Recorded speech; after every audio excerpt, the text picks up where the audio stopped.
The night was quiet, the kind of quiet that makes you hear your own heartbeat. Emma sat by the living room window, the soft golden light of the lamp brushing against her face.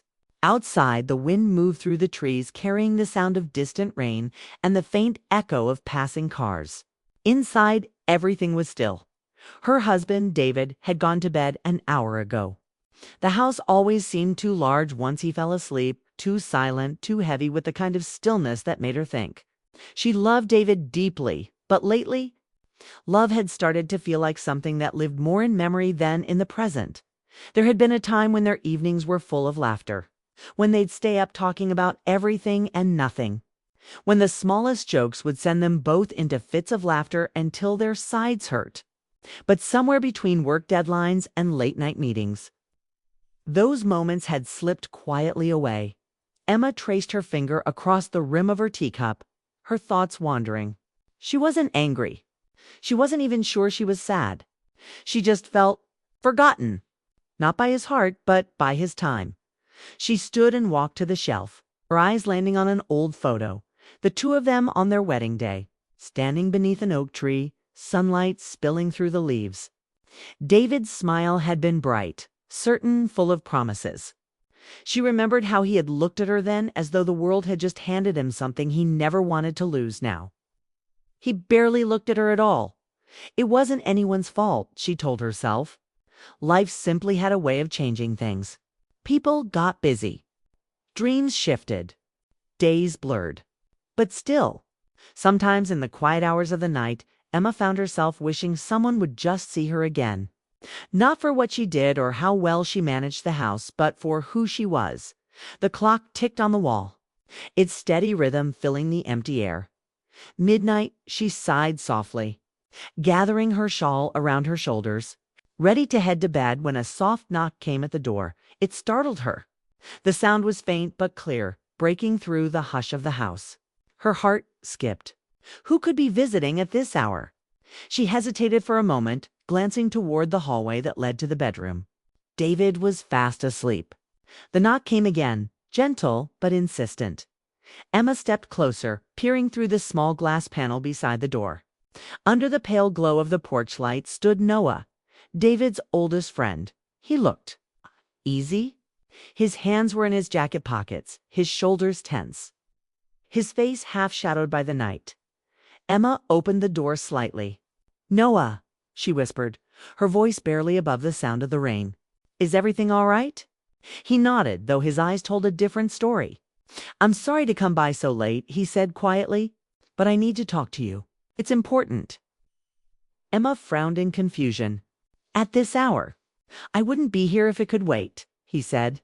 His voice was calm, but there was something in it, something that made her chest tighten.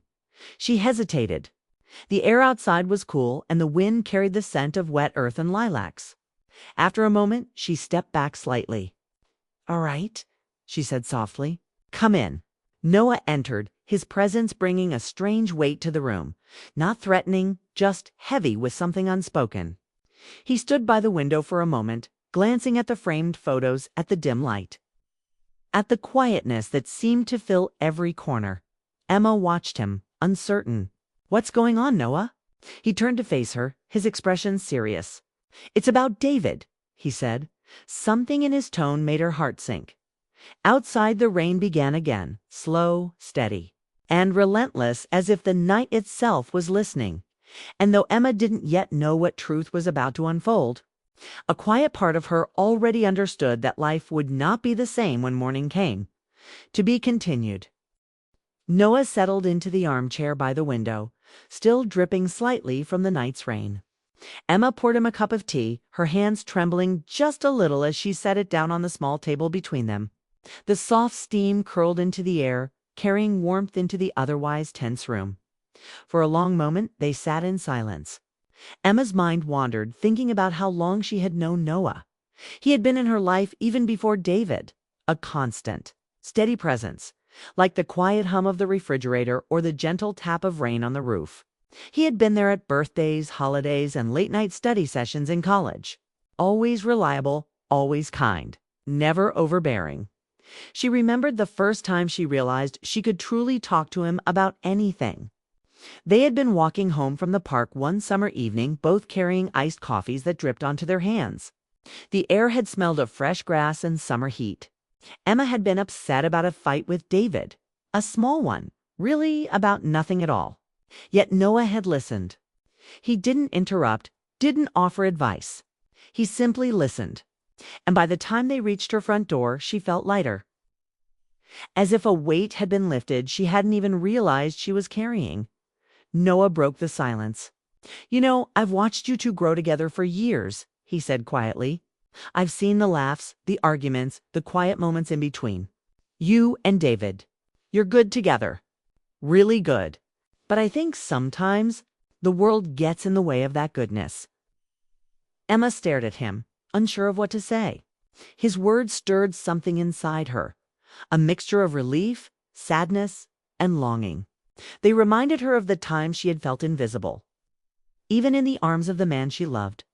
"I always thought David knew how much I cared," she whispered. "I never wanted to feel like I was alone in this marriage." Noah's eyes softened. "He knows, Emma. He loves you more than anything. But love isn't always enough when life is pressing down on someone. He's carrying burdens you don't see."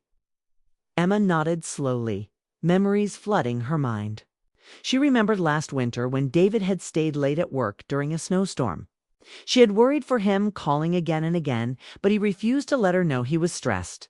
And there was the time she had tried to plan a small anniversary surprise, and he had brushed it off, exhausted and distracted. She had mistaken his wariness for disinterest. Noah continued. "Sometimes people don't share their struggles because they think they're protecting the ones they love. I've seen it with him countless times. That's why I had to come tonight, because you deserve to know. You deserve to see the full picture." Emma's throat tightened. She had always felt a subtle bond with Noah, a connection forged not through grand gestures, but through shared moments, trust, and quiet understanding. She had never told David about the late-night conversations she and Noah sometimes had about life, dreams, and fears. It was innocent, platonic, but profoundly comforting. A reminder that someone else could understand her completely, I think. "I always knew you'd be here when I needed someone to understand," Emma said softly, her gaze falling to her hands. Noah smiled faintly. "And I always will be. That hasn't changed." For the first time in weeks, Emma felt the tension in her chest ease. The memories, the laughter, the small kindnesses of the past reminded her that life wasn't defined by exhaustion or silence. It was defined by the people who stayed, the ones who listened, and the ones who cared enough to be present when it mattered most. She looked at Noah and realized that the connection they shared wasn't a threat to her marriage, but a bridge, a reminder of love, patience, and understanding. A quiet beacon that had been there all along, waiting to guide her back to David when the world grew heavy, and as the rain tapped gently against the window. Emma understood that the night's conversation was not just about revealing truths. It was about rediscovering the threads of love and friendship that had always held her world together. To be continued. The next morning, sunlight spilled gently through the curtains, casting a warm glow over the living room. Emma stirred awake with a sense of quiet anticipation, though she wasn't sure why. The air felt lighter, as though the night itself had carried away some of the weight that had pressed on her chest for months. David was still asleep, the faint rhythm of his breathing steady and calm. Emma watched him for a moment, noticing the lines of tiredness that had settled around his eyes. She realized she hadn't truly looked at him in weeks, hadn't taken the time to really see the man she had married. She felt a pang of guilt, not for what she had done, but for how easily she had let her assumptions fill the space between them. Quietly, she tiptoed to the kitchen to make a cup of coffee, her hands moving on autopilot. That's when she heard a soft knock at the door. Her heart jumped, but it wasn't the startling knock of last night. This one was tentative, almost shy. She opened the door and found Noah standing there, holding a small bouquet of wildflowers he had picked along the roadside. His eyes were calm and his familiar. reassuring smile made her heart skip in a way that wasn't frightening. It was comforting, familiar, and safe. "I thought these might brighten your morning," he said softly. "They reminded me of last summer when we went on that afternoon walk and you picked daisies just like these."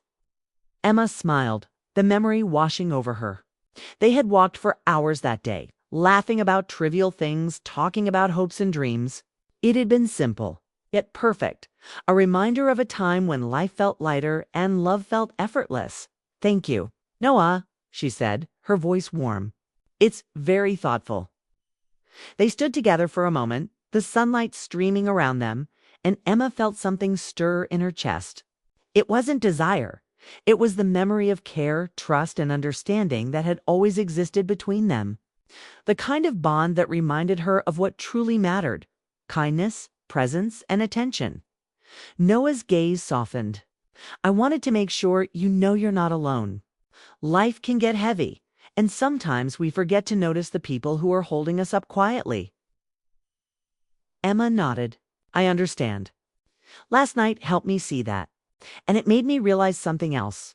I've been missing the small things with David. The little moments that matter more than I've been giving them credit for." Noah's expression was gentle, encouraging. Sometimes it takes a wake-up call to see what's important. It's never too late to remind someone you care. Just then, David emerged from the bedroom, rubbing his eyes, his hair messy from sleep. He froze for a moment when he saw Noah, then softened as he noticed the flowers and Emma's brightening smile. "Morning," David said quietly, a small but genuine smile breaking across his face. "Is everything okay?" Emma placed a hand on his arm, feeling the warmth and familiarity she had almost forgotten. "Everything's okay," she said, "and I think it's time we both remember what really matters: noticing each other, being present, and appreciating what we have." David nodded slowly, understanding in his eyes. "You're right. I've been so caught up, I forgot to just be here with you." A soft silence settled over them. Not empty, but full of unspoken apologies, mutual understanding, and the quiet rekindling of a love that had never truly gone away. Noah cleared his throat, glancing toward the door. "I'll leave you two to your morning," he said with a small smile. "Just remember, the world is lighter when you face it together." Emma watched him leave, then turned to David. Their eyes met, and in that moment, the years of small misunderstandings, quiet distance, and unnoticed efforts dissolved into something simple and profound: connection. And as they stood together in the sunlight, Emma realized that love wasn't about grand gestures or perfect timing. It was about being present, noticing the small moments, and letting the people who matter most know they are seen, appreciated, and loved. For the first time in months, her heart felt light. The night's revelations, the morning's quiet gestures, and the memories of the past had reminded her that love can always be rekindled, sometimes in the smallest, most unexpected ways. The end.